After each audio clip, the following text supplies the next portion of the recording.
Halo guys, balik lagi di Rama Radar Malang Podcast. Senang sekali saya Fajar Andri Setiawan kembali bisa menyapa penonton semua.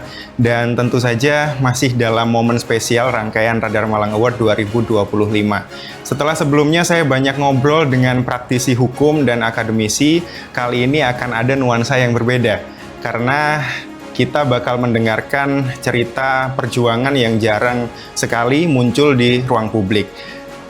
Cerita akan hadir dari seorang anak muda yang berani terjun di dunia politik di usia yang masih sangat muda sekali. Dan tentu saja itu sudah sangat patut sekali diapresiasi, apalagi prestasi yang dihasilkan juga luar biasa banyak dan inovasi juga tentu saja bisa bersaing di tingkat nasional. Oke, jadi narasumber hari ini adalah seorang kepala desa, seorang perempuan yang mampu membuktikan bahwa untuk memberikan perubahan tidak harus menunggu umurnya banyak. Dan untuk menduduki posisi sebagai pemimpin tidak ditentukan oleh jenis kelamin. Oke, langsung saja saya kenalkan Kepala Desa Senggreng, Kecamatan Sumber Pucung, Kabupaten Malang, Mbak Rendita Witra Yani Setiawan.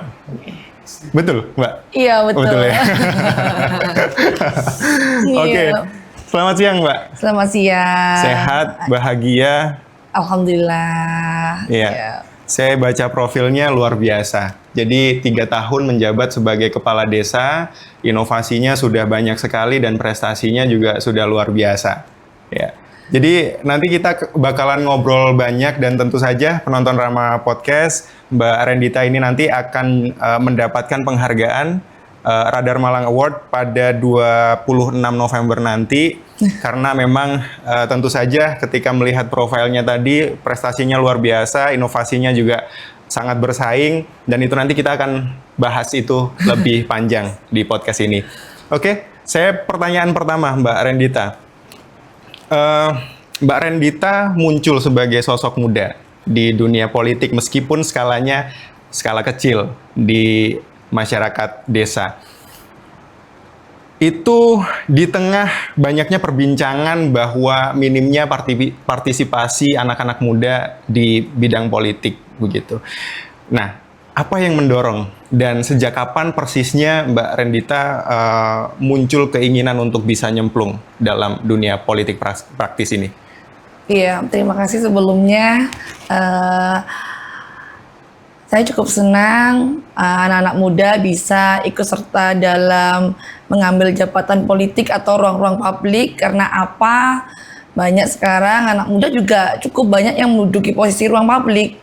Harapannya banyak yang sekolah ke kota, mengambil pendidikan di kota, bisa kembali ke desanya. Ya, enggak dari desa lalu dia sekolah menempuh pendidikan di kota dan menetap di kota. Harapannya bisa kembali ke desanya seperti itu, bisa kembali ke desanya untuk membangun desanya. Ketika banyak anak-anak desa yang bisa kembali ke desanya, mengambil ruang publik, perubahan-perubahan yang ada di desa yang sekarang desa dianggap tertinggal ini, inilah awal agar bagaimana desa sendiri itu agar lebih maju, seperti itu. Dan untuk saya, kalau awal mulanya tentunya ini cukup menyenangkan sekali. Jadi memang ada pemilihan kepala desa, karena kepala desa itu kan dipilih oleh masyarakat, ya sama kayak bupati, tapi malah untuk kepala desa ini kan skalanya cukup kecil, tapi jumlah penduduk saya sekitar 10.700. Jumlah penduduk saya 10.700 jumlah penduduk yang cukup lumayan ya. Mayoritas penduduknya laki-laki, tapi alhamdulillah saya dipilih karena walaupun saya perempuan. Ini harapannya memang saya ingin anak dari desa yang dilahirkan dari desa bisa kembali ke desanya untuk memajukan desanya. Itu prinsip saya. Prinsipnya itu. Iya. Kalau bicara motivasi, kemudian muncul inisiatif untuk juga ikut dalam pemilihan kepala desa waktu itu. Dorongan keluarga seperti apa perannya? Apakah itu murni dari Mbak Rendita sendiri bahwa ada keresahan khusus barangkali yang bisa direalisasikan ketika bisa menduduki posisi tertentu di desa? Iya, baik, tentunya memang karena saya sering mulai sekolah, lalu aktif di kegiatan organisasi juga, jadi keluarga itu sangat mendukung dalam kegiatan aktivitas positif. Jadi banyak kegiatan-kegiatan organisasi maupun kegiatan luar yang saya ikuti. Jadi sudah terbiasa dengan rutinitas padatnya kegiatan saya ketika saya beringin mencalon kepala desa. Dari kedua orang tua support, walaupun kedua orang tua saya itu backgroundnya bukan kepala desa. Jadi saya memang mendesain sendiri. Biasanya kan banyak kepala desa itu jika muda meneruskan orang tuanya, tapi alhamdulillah saya bahasanya by design. Memang saya upayakan sendiri, walaupun kedua orang tua saya bukan kepala desa, tapi mengupayakan bagaimana saya juga bisa mendapati ruang publik untuk memajukan minimal di desa dulu lah, seperti itu. Oke, berarti intinya inisiatif untuk menjadi kepala desa itu muncul dari keinginan pribadi, karena itu kaitannya dengan privilege itu tadi ya Mbak ya. Biasanya ketika anak-anak muda yang muncul di ruang publik sebagai politisi itu ada dorongan tuh dari orang tuanya yang juga menjabat serupa gitu. Tapi Mbak Rendita membuktikan bahwa tidak ada privilege itu, bahwa murni itu inisiatif sendiri, perjuangan sendiri gitu ya, karena sudah aktif di organisasi sebelumnya. Iya, jadi tentunya buat rekan-rekan pemuda sekarang, jika memang mereka atau saya sendiri merasakan kedua orang tua saya itu bukan dari kepala desa maupun lainnya, tapi kita harus membuktikan bahwa kita bisa kok mengambil jabatan ruang publik. Jadi harus berani membuktikan, karena apa? Walaupun itu kita hanya kepala desa maupun jabatan ketua RT aja, itu kita bisa mengambil langkah untuk perubahan di lingkup yang kecil. Misal untuk pemuda-pemuda sekarang kan banyak nih di lingkungan, banyak ketua RT ataupun ambil jabatan-jabatan kecil aja nggak apa-apa di ruang publik. Karena apa? Sekecil apapun yang kita ambil, jabatan yang kita ambil itu kita bisa memberikan pengaruh di lingkungan kita, seperti itu. Jadi harapannya bisa bersama-sama perubahan. Kalau nggak dari kita siapa lagi, kayak gitu. Oke, luar biasa teman-teman Rama Podcast. Dan yang bikin penasaran barangkali juga penonton juga penasaran juga gitu ya. Selain backgroundnya sebagai aktivis begitu ya di organisasi begitu, sehingga mendorong untuk bisa aktif juga di lingkungan masyarakat di tempat tinggal Mbak Rendita. Waktu itu keresahan apa yang mungkin menyertai motivasi untuk bisa menjadi kepala desa itu? Keresahan apa yang pengen diselesaikan tuh? Ada permasalahan tertentu di desa yang dilihat barangkali itu? Iya, tentunya memang harapan saya membawa perubahan yang lebih baik lagi untuk desa saya tentunya ya kan. Karena memang politik di desa itu berbeda dengan politik pada yang lebih tinggi di atasnya, karena politik desa itu lebih kompleks karena sifatnya itu mereka pakai perasaan sekali, jadi dan juga saya mendorong untuk menjadi kepala desa salah satunya ingin perubahan. Jadi perubahannya apa?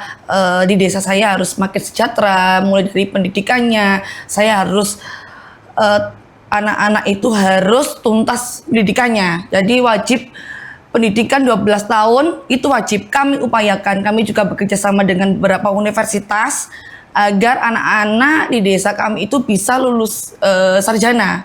Kita kerjasama dengan beberapa universitas di Malang Raya ini, hampir keseluruhan kami sudah PKS. Jadi bagaimana kemudahan-kemudahan untuk anak-anak yang ada di desa kami itu harus pendidikannya harus berkelanjutan.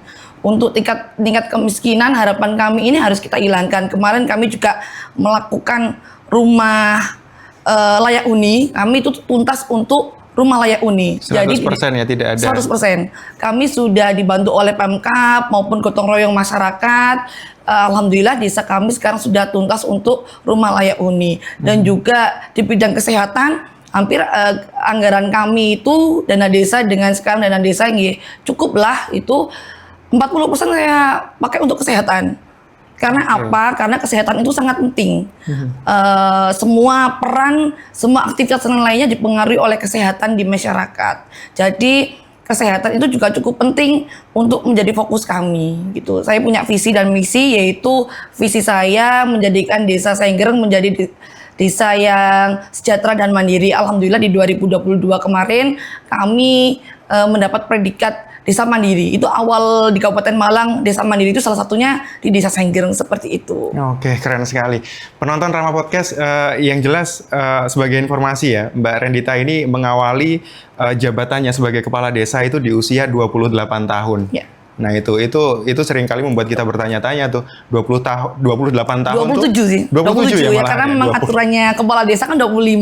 25 ya minimal ya. Iya, kalau 24 belum bisa. Tahun malahan ya. Iya. Jadi 27 tahun kita ngapain? Enggak juga sih. Kita masih begini-begini aja, tapi Mbak Rendita sudah berani mengambil langkah yang besar untuk memimpin sebuah desa beserta dengan yaitu ya berbekal dengan keresahan-keresahan yang ada. Mbak, waktu mencalonkan itu ada orang yang underestimate nggak sih?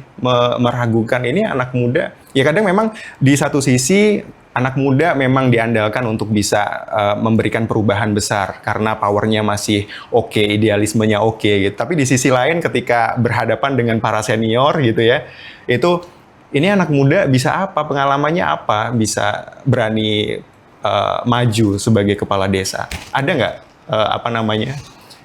Pasti ya. Seperti itu.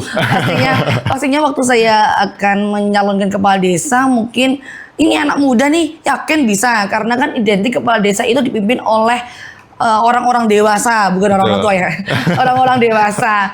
Orang-orang dewasa, tapi ini yang orangnya sudah senior. Tapi ini dengan konflik politik di desa itu cukup variatif, unik sebetulnya, unik. Politik desa yang cukup unik, berani mengambil langkah untuk mencalonkan kepala desa, apalagi pada waktu itu saya masih kategori sebetulnya ya cukup di standar usianya. Lalu pasti ada, apakah anak muda pengalamannya apa? Apakah bisa memimpin desa dengan penuh semua kan? Kompleks di desa ini, permasalahannya kompleks, dan ya mulai kambing hilang aja laporannya kepala desa gitu. Betul. Jadi seperti itu. Jadi kompleks. Apakah bisa ini ya? Apalagi perempuan. Iya, betul. Perempuan. Ya pasti ada keraguan-keraguan di situ. Apakah bisa nih pemuda memimpin, apalagi perempuan? Sempat akhirnya kita berupaya meyakinkan masyarakat, yakinkan bahwa muda, perempuan juga bisa memimpin. Dengan kami menunjukkan 100 hari kerja pada waktu saya terpilih itu gaspol udah. Gaspol. Ya? Okay. 100 hari kerja kami melakukan beberapa inovasi yang dibutuhkan masyarakat, dan alhamdulillah itu diterima baik masyarakat. Sampai saat ini alhamdulillah masyarakat di desa kami khususnya bahwa pemikiran bahwa pemuda atau perempuan yang diragukan cara kepemimpinannya sekarang sudah lumayan yakin mungkin ya bahwa perempuan dan pemuda juga bisa bekerja kok gitu. Oke. Pada waktu itu mungkin setelah 100 hari kerja waktu itu sudah ada dampak-dampak yang bisa dirasakan masyarakat, sudah bisa dilihat begitu. Tapi sebelumnya waktu masih mencalonkan itu kan masih belum bisa dilihat nih. Bagaimana Mbak Rendita meyakinkan gitu masyarakatnya agar mau memilih, agar mau menitipkan berbagai persoalan desa itu di pundak Mbak Rendita? Iya, tentunya kita observasi, kita datang ke toko-toko, kita datang ke ibu-ibu, kita itu sharing. Jadi sharing kepada beliau-beliaunya, apa sih sebetulnya yang dikeluh kesahkan ibu-ibu, bapak-bapak yang ada, masyarakat yang ada di desa kami. Lebih sharing-sharing bagaimana kebutuhan mereka, apa yang mereka ingini. Nah, dari apa yang mereka ingini dan butuhkan ini, kami memberikan sebuah solusi dan harapan.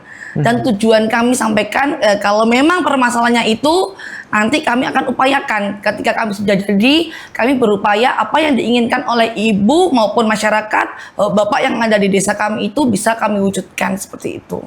Oke, waktu itu ingat nggak Mbak, apa permasalahan yang paling mendasar, yang paling pertama dikerjakan saat menjabat sebagai kepala desa? Iya, Tentunya juga 100 hari kerja kemarin kami itu punya, karena saya punya visi tadi kan untuk Desa Sengger yang sejahtera dan mandiri.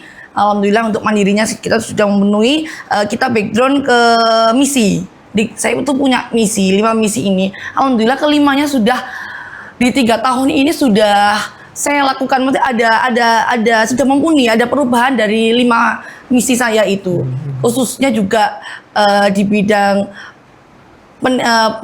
peningkatan kesejahteraan masyarakat, kemiskinan sudah menurun, terus rumah layak huni, kita juga taraf kesehatan di masyarakat juga lebih baik itu. Untuk bidang kependudukan, administrasi juga kan masyarakat itu dulunya itu mengeluh ketika, ngapunten ya, kalau dulu mungkin adalah oknum-oknum kayak untuk ngurus administrasi kependudukan aja dirasa sulit gitu. Padahal mereka sangat membutuhkan itu. Jadi kita mudahkan, kita juga untuk mempunyai inovasi yaitu untuk kepemudahan masyarakat dalam pelayanan kependudukan. Walaupun sekarang ini sudah gratis kan pelayanan kependudukan, tapi kan banyak masyarakat kami yang kayak seperti kerja di buruh, kerja di pabrik, itu kan mereka kalau mengurus administrasi kependudukan harus ke dinas pendudukan, itu kan harus libur kerja nih.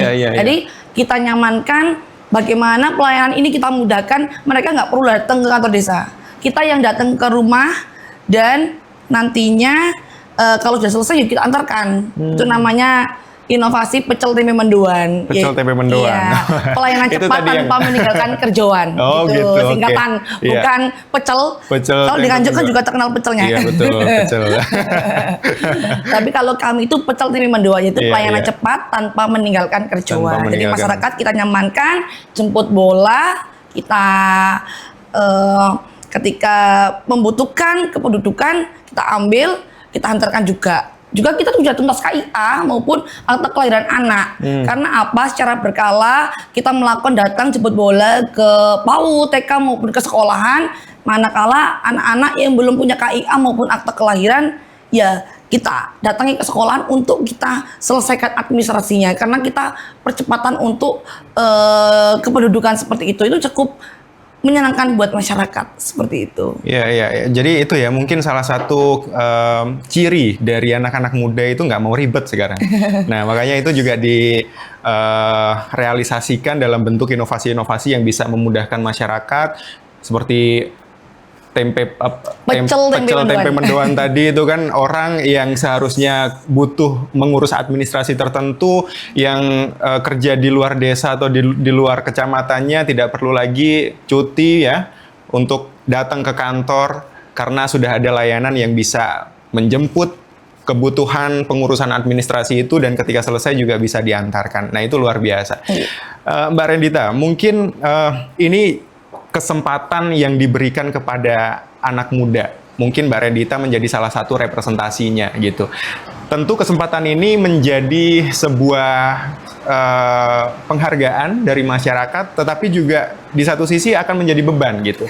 Ketika Mbak Rendita tidak bisa menjalankan amanah jabatan sebagai kepala desa ini dengan baik, tentu itu juga akan mencoreng, juga akan menjadi representasi bahwa anak-anak muda juga memang perlu pengalaman lebih deh dari sebelum melangkah ke sesuatu dan mengemban jabatan tertentu gitu.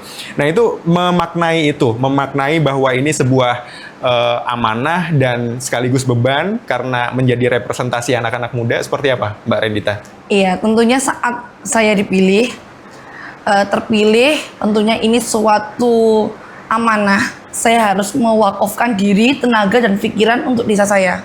Ini jadi saya yakinkan bahwa memang ini sudah menjadi jalannya. Saya harus mengabdikan diri. Saya yakin harus ada semangat perubahan. Jangan takut gagal. Tentunya jangan takut gagal. Kita punya senior-senior, kita punya tim-tim. Bagaimana kita bisa berdiskusi, merangkul pemuda, para tokoh-tokoh yang ada di desa. Jadi saya nggak kerja sendiri. Dalam pencapaian sekarang saya itu teamwork. Jadi ada kader-kader yang hebat, ada senior-senior, ada tokoh-tokoh, ada pemuda yang bisa diajak komunikasi. Jadi kami bekerja secara bersama-sama. Jadi apa yang kami dapatkan sekarang, saya juga mewujudkan misi saya itu juga tidak sendiri, tapi dibantu oleh masyarakat. Tentunya kesuksesan ditentukan juga oleh masyarakat, didukung oleh pemerintahan desa, juga masyarakat diharapkan harus berkontribusi dalam pembangunan di desanya seperti itu. Jadi nggak hanya kita berupaya terus, tapi masyarakat kita nyamankan juga, ayo turut ikut juga membangun dalam desanya seperti itu. Iya. Oke, Mbak Rendita, beralih ke topik yang lainnya. Mungkin penonton Rama Podcast juga penasaran begitu. Selain Mbak Rendita ini hadir sebagai pejabat publik yang mewakili anak-anak muda dan sekaligus juga mewakili perempuan.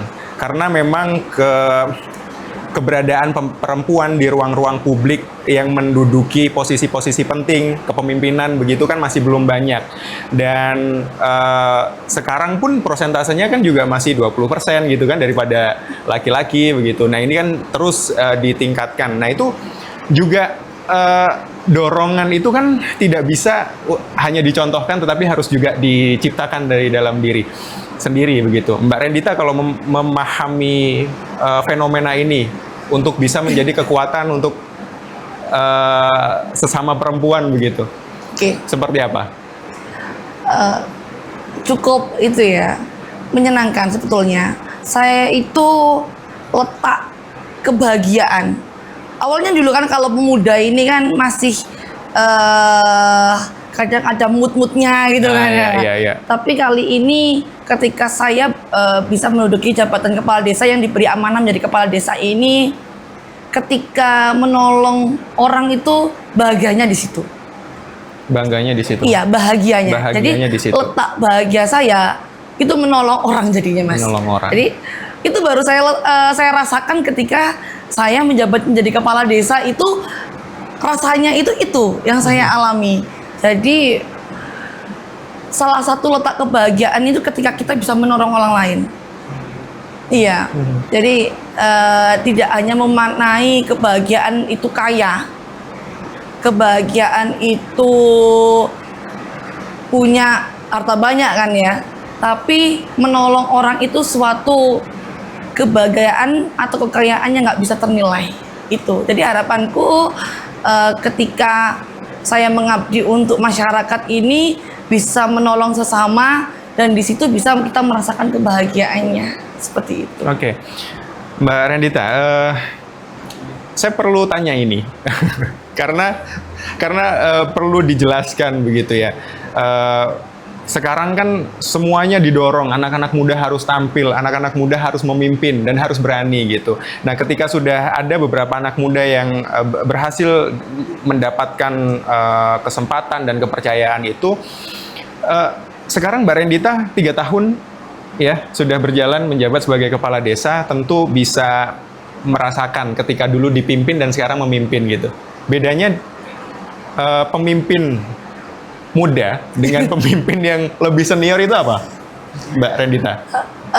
Sebetulnya sama, Mas ya. Kalau semua pemimpin tuh punya gaya kepemimpinan masing-masing ya kan. Yeah. Ya, semua bagus, semua baik.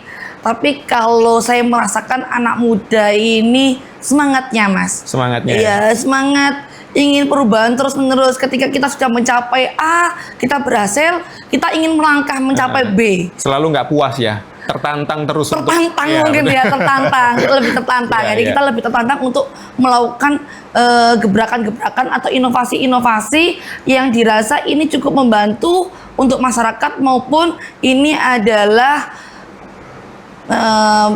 lagi di nasional ini lagi dibumingkan, seperti kayak stunting gitu kan. Seperti stunting kemarin, karena stunting itu lagi gencar-gencarnya, ini isu stunting ini lagi diupayakan oleh pemerintah untuk pencegahannya. Saya observasi desa kami masih ada risiko stunting. Pada waktu itu ada stunting, Mas Yan.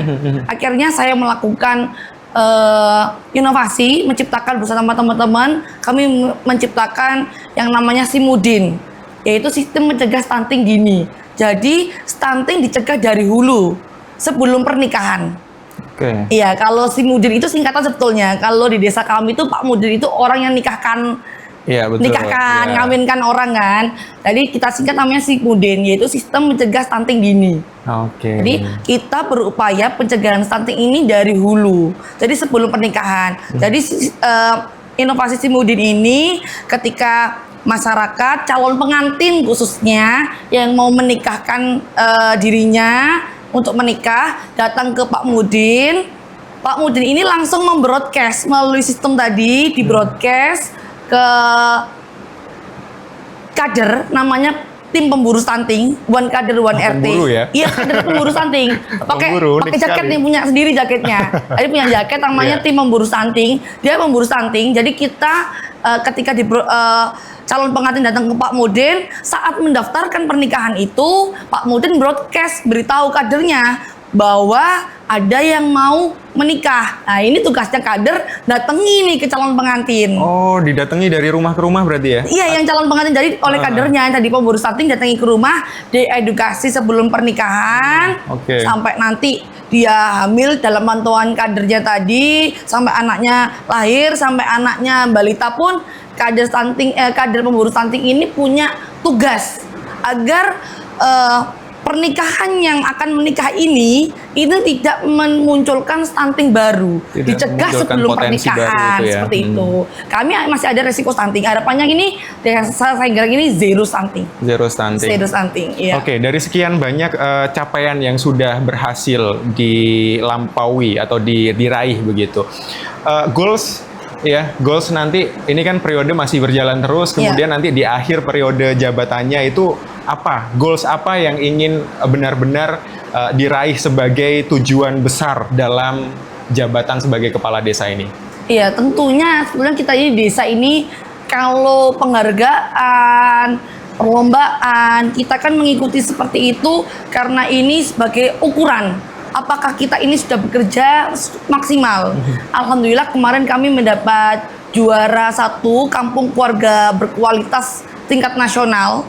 Tentunya ini suatu kebanggaan sendiri untuk kami kemarin. Di sana itu dalam lingkupnya yaitu pencapaian keluarga berencana, mulai kegiatan pikir remajanya, lalu kegiatan lansianya, kesehatannya, nggak hanya itu, jadi semua lingkup kesejahteraan itu dinilai. Alhamdulillah kami diberi amanah kemarin juara 1 kampung keluarga berkualitas tingkat nasional.